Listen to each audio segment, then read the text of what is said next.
aproveitando que você está em pé, vamos ler o versículo aí do nosso roteiro. Vamos falar agora sobre unidade em uma dinâmica de crescimento, falando sobre as casas. Na semana retrasada eu falei com vocês sobre a questão do templo. Hoje vamos falar sobre as casas. Vamos ler juntos em voz alta. Diz o quê? Partiam o pão em suas casas e juntos participavam das refeições com alegria e sinceridade de coração, louvando a Deus e tendo a simpatia de todo o povo. Que coisa maravilhosa isso, não é? Vamos sentar? A nossa pergunta ali: como você entende que a reunião dos cristãos em grupos pequenos, como é que a gente sabe que isso aqui era grupo pequeno? Porque era casas. E quando a gente fala em casas, as casas, a maioria das casas da época, exceção a alguns que eram mais abastados, as casas eram pequenas. Havia algumas casas, inclusive, que eram de um único cômodo. Então, nós sabemos que eram grupos pequenos nas casas. Às vezes, talvez a gente ache que a nossa casa é muito pequena, a casa deles era menor. Era menor ainda, certo? E elas ficavam meio juntas, elas tinham ali a casa e muitas vezes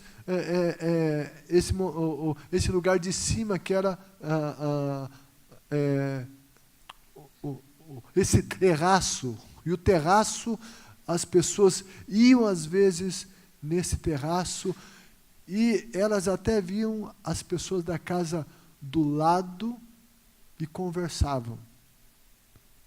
E é nessa cultura que Jesus diz que coisas que seriam feitas em oculto seriam apregoadas onde?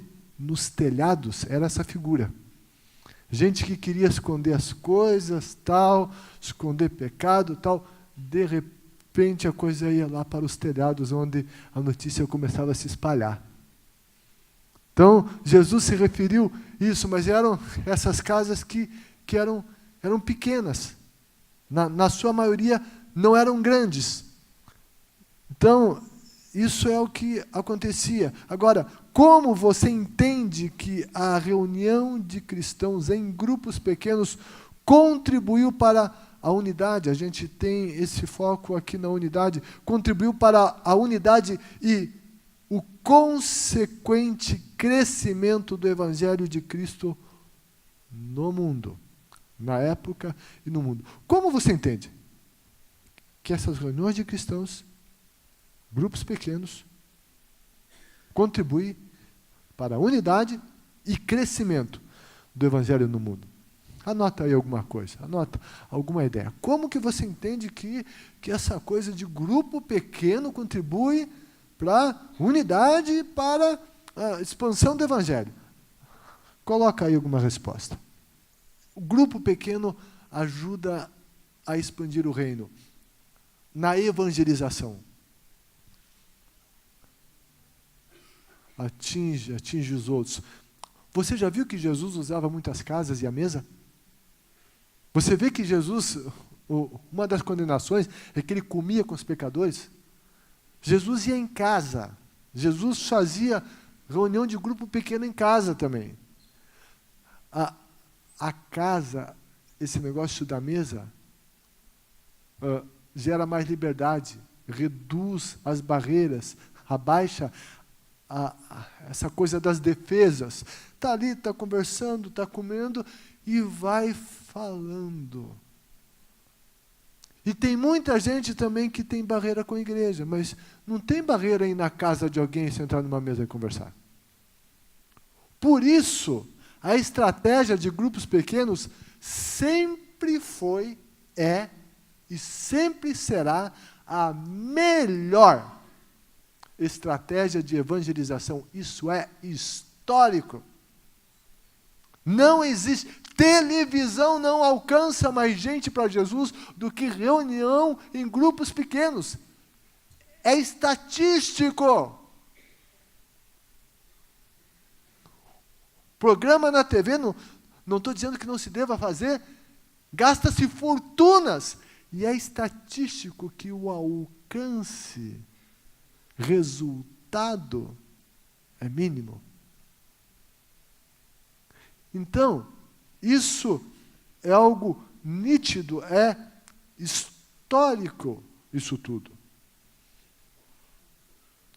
Aqui é o roteiro, né? Os primeiros cristãos, eles acrescentaram ao culto realizado no templo, lembra do templo que a gente falou? No templo, as reuniões nas casas. Templo era esse lugar do culto, e a gente falou na semana retrasada sobre o valor do templo. O templo é bíblico, falamos com relação àqueles que ficam combatendo o templo. E eles viviam nessa dinâmica templo e casas. E nós podemos afirmar que essa dinâmica não surgiu do acaso ou como uma ocorrência circunstancial de um fenômeno histórico, social daquele tempo unicamente. Não. Foi Deus que fez isso, gente. Foi uma estratégia divina. A dinâmica templo e casas é uma estratégia divina. Não só para os primeiros anos da igreja, também lá, mas não só para aqueles anos. É uma forma, ou é a forma de ser igreja de Jesus, e ela se aplica em todos os tempos. No DNA da igreja de Jesus encontramos templo e casas, celebrações maiores e grupos pequenos. Está no DNA da igreja e na história da igreja. E a gente fala aqui da igreja de duas asas, né? Nosso aviãozinho não está aqui, mas a ideia dele está aqui. E sempre vai continuar. Certo? Uma asa cultos, outra asa grupos pequenos, e é assim que a gente voa alto. E na história da igreja, quando a igreja passou a usar só uma dessas asas e deixou a outra, ela parou. Certo? Tem muitos que falam lá do Constantino e o combatem, e o que muitos o atacam é que ele construiu os templos, e com os templos as pessoas deixaram de fazer as reuniões nas casas, e com isso houve um declínio na igreja. Em todos os aspectos. As casas, elas ajudam o exercício do sacerdócio universal, que é um dos valores da igreja. Lá na igreja primitiva, tinham muitas casas. Então, não é que cada casa tinha um dos 12 apóstolos, não, era a igreja trabalhando. O sacerdócio universal se efetivava nas casas, porque ali eles ministravam uns aos outros, eles falavam da palavra, eles oravam, eles curavam os doentes, eles cultuavam a Deus. Ali liderança era levantada. Isso é DNA da igreja. Nas fases da história, que a igreja só teve uma das asas e não outra, ela parou. Todas as fases da igreja que ela usou as duas asas, ela cresceu, ela voou. Ela voou. No tempo de John Wesley, um avivamento aconteceu na Inglaterra. Sabe por quê? Porque tinha não só as reuniões gerais, mas os cultos nas casas, as orações na igreja e nas casas. Eram as duas asas e a igreja voava. Igrejas que hoje voam alto, que crescem, eles vivem essa dinâmica bíblica. Gente, isso é bíblico, isso não é modismo. Não é estratégia humana, é estratégia divina. Eles se reuniam nas casas, e esse versículo aqui nos dá uma ideia do que acontecia nas casas. Lá diz que eles partiam o pão em suas casas. Agora, esse partir o pão aqui é diferente do partir do pão que está no versículo 42, que era uma referência à ceia na igreja. Aqui era esse partir do pão de comer mesmo, na mesa. Como é que era a reunião do grupo pequeno? Partiam o pão, eles comiam.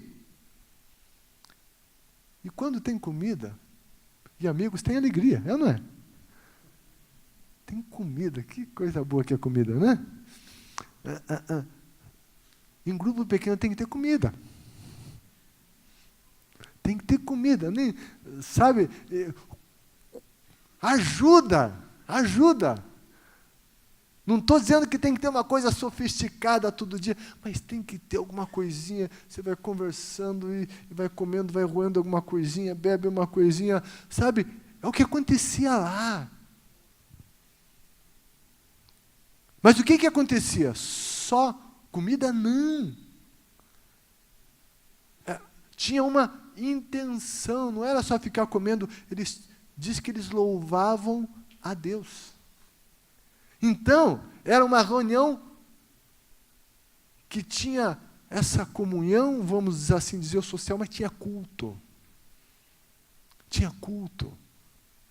Era o que acontecia, tinha, e culto sempre fala em um compartilhamento também da palavra. Essa coisa da intimidade que vai gerando essa comunhão, essa unidade. Esse propósito, eles louvavam a Deus. E daí, esse meio era um meio que produzia muita coisa boa. A Bíblia diz que tinha alegria, tinha sinceridade, tinha culto. Gente, se a gente quer ser igreja que voe, igreja e pessoa com vida cristã que avance, que cresça, que voe, a gente precisa dessas duas asas. E depois tem o lemezinho lá de trás, né? Que é 1 a 1, que a gente está efetivando aqui o acompanhamento, o conversar. Mas a gente precisa disso, são coisas indispensáveis. Indispensáveis. Essa dinâmica de templo e casa não se reduziu a uma edificação interna, é a palavra ali da lacuna. Não se reduziu a uma edificação interna dos membros da igreja. E sim tornou-se um poderoso meio de evangelização. Um erro que tem acontecido em algumas igrejas. Os grupos fechados em si mesmos. Vira só edificação interna. Não está no propósito só isso. Tem esse papel também, mas é preciso abrir espaço, é preciso evangelização. Como que isso aconteceu lá? A Bíblia diz, a Escritura diz que os cristãos passaram a ter a simpatia de todo o povo. Isso indica que o grupo não era fechado, era aberto. Não se fechavam lá e ficavam. Não, o povo tinha acesso. O povo começava a ter simpatia. E o povo começava a se aproximar, a entrar e a participar. Tinha essa simpatia. Havia uma graça divina derramada naquele ambiente de unidade. Algo que era sobrenatural, que contagiava, que atraía as pessoas, e Deus estava se movendo ali de uma maneira extraordinária. Deus respondendo orações em todos os momentos. Dinâmica, templo, casas. Templo, casas. Deus faz coisas no templo. Deus faz coisas nas casas. Nós precisamos dos grupos pequenos, nós precisamos de templo, como aqui estamos, culto, estrutura, enfim, juntos aqui, isso aqui é essencial, o templo é essencial, mas as casas são essenciais, as casas ou o lugar do grupo pequeno, seja onde for, na loja, na empresa, enfim, eles são essenciais, pois neles nós podemos interagir. Interagir é a palavra. Interagir mais com outros irmãos. E daí a gente pode compartilhar as nossas alegrias e tristezas. A gente não está alegre todo dia. Tem dia que a gente está triste. E todo mundo é assim. E a gente precisa de um espaço, tanto para se alegrar, como para chorar. E o grupo pequeno nos proporciona isso. Em qualquer grupo pequeno. Nas manhãs aqui, de terça-feira, a gente tem os grupos pequenos de oração. E sabe de uma coisa? Pastor chora. Pastor tem problema. Pastor tem luta. Pastor precisa de grupo pequeno. Todos precisamos de grupos pequenos. E daí a gente está ali, a gente consegue abrir o coração. E daí vem alguém e senta ao nosso lado e chora junto com a gente. E tem o grupo clamando. Gente, isso é maravilhoso. Deus faz coisas, Deus responde orações. Só bom demais. Deus faz coisas lindas. Quantos já receberam cura física num culto aqui? Deixa eu ver. Levanta a mão. Muita gente, muita gente. Quantos receberam cura física num grupo pequeno? Levanta a mão. Olha, eu acho que está quase elas por elas. Glória a Deus por isso. No templo, um pouco mais. Mas sabe, Deus se manifesta. É lugar de alegrias e tristezas. É lugar de testemunhos e pedidos de oração. Testemunho e pedido de oração. No nosso GP, aqui no GP que eu com a Carmen lideramos, aqui com os pastores, a gente começa com uma oração e daí a gente tem um momento de compartilhar. Primeira coisa, os testemunhos. A Bíblia diz que nós devemos de vir às portas dele com louvor. Então começamos com louvor. E daí os testemunhos fortalecem a fé. E daí a gente vem para o pedido de oração. Então, a gente dá testemunha, alegria, e daí o pedido de oração, tem áreas de tristeza. Vamos lá. Grupo pequeno é para isso e tem que ter esse espaço para a gente compartilhar. Outro processo natural que ocorre nesse meio é um crescimento que vem das diferenças que há entre as pessoas. Será que é tudo as mil maravilhas no grupo pequeno? Não. Nós somos imperfeitos. Nós temos as nossas bondades, mas também as nossas maldades, é ou não é? A gente tem as coisas boas, mas a gente também tem as nossas ruindades. Ninguém é perfeito. Ninguém é perfeito, mas ali no grupo pequeno, às vezes, um vai dar um fala uma coisa aqui, outro não entendeu bem, dá uma faísca assim, né? Às vezes, entende? Mas sabe o que a Bíblia diz? No livro de Provérbios, capítulo 27, versículo 17, assim como o ferro afia o ferro, o homem afia o seu companheiro. Sabe o que a Bíblia diz? Que a gente tem que saber lidar com isso. E se a gente souber lidar, a gente fica mais afiado. Mas sabe, afiar, né, Gil? Dá uns atritos, sai umas faíscas às vezes, né, Agostinho? Né? Mas daí a gente fica afiado. Isso nos ajuda. Isso nos ajuda, isso nos afia, isso faz com que nós sejamos uma ferramenta melhor para a realização da obra de Deus e glorificamos mais a Deus sendo essas ferramentas melhores. Mas sabe o que eu vejo? Eu vejo gente soberba, orgulhosa, arrogante, prepotente, que se acha o dono da verdade e que não participa de nenhum grupo, porque nunca ninguém serve para ele. Essa gente não vai ser ferramenta boa, porque ele não se afia. Ele não aceita o diferente, ele não aguenta ouvir uma ideia que não é igual à sua. Ele é absoluto. Ele não tem a humildade de ouvir o outro, de conversar com o outro, de pensar que talvez o outro tenha razão. Ele não tem a humildade de aceitar limitações do outro. Ele se acha o tal.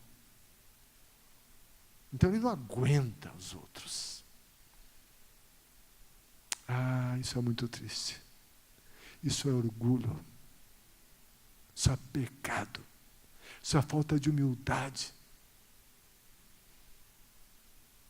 E daí a gente não se afia.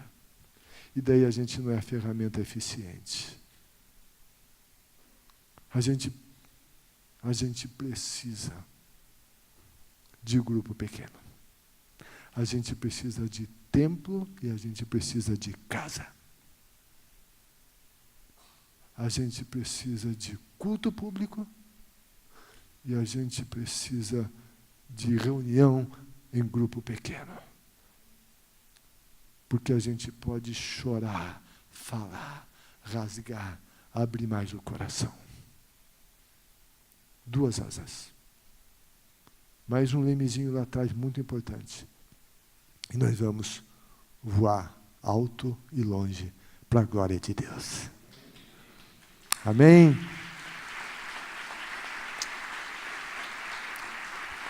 Glória a Deus. Fica em pé na presença de Deus.